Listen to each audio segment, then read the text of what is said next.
We begin this project with the design of a stormwater pond at the low point of our site. To achieve this, we use the modeler tools called Pond Design, which is a step-by-step wizard which guides us through naming the pond, defining the elements, and defining the side slopes and berm details. Next, we determine the object name, and we're going to create a new object called pond number 1. We define the design constraints, either a bottom-up or a top-down design, depending upon the geometric information we have. This element represents the bottom of the pond, so we start this as a bottom-up design, either to a water surface elevation or to a pond volume.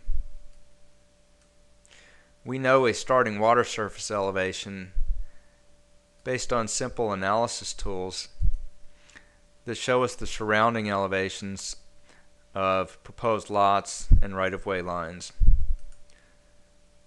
So we're going to start this pond at an elevation of approximately 985 using 1 foot of freeboard. Next, we define the bottom of the pond draped on either a model or an object. We're going to drape 4 foot below the existing ground based on the vertices of this element. And then finally, we define the pond side slope. This is an earthen pond at 33%. Symbology is the same as the bottom of the pond. Symbology of the berm will be shown as green, and this berm will contain a 5 foot width in fill sections only relative to our model. The top of the berm will have a slope of 0.5% so that water drains back from the berm into the pond. And the side slopes outside this pond will also remain at 33%. When we finish, we're given a message that the pond was created successfully. Additionally, we have the 2 elements drawn into the file. These elements are associated with the original pond bottom, such that any modifications that are made to the pond bottom are also made to the pond top. These changes are carried through the proposed topography so that as the pond changes,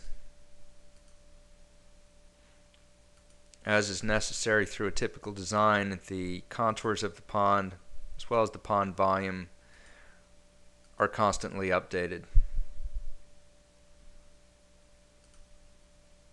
We can further analyze the site through some of the drainage tools.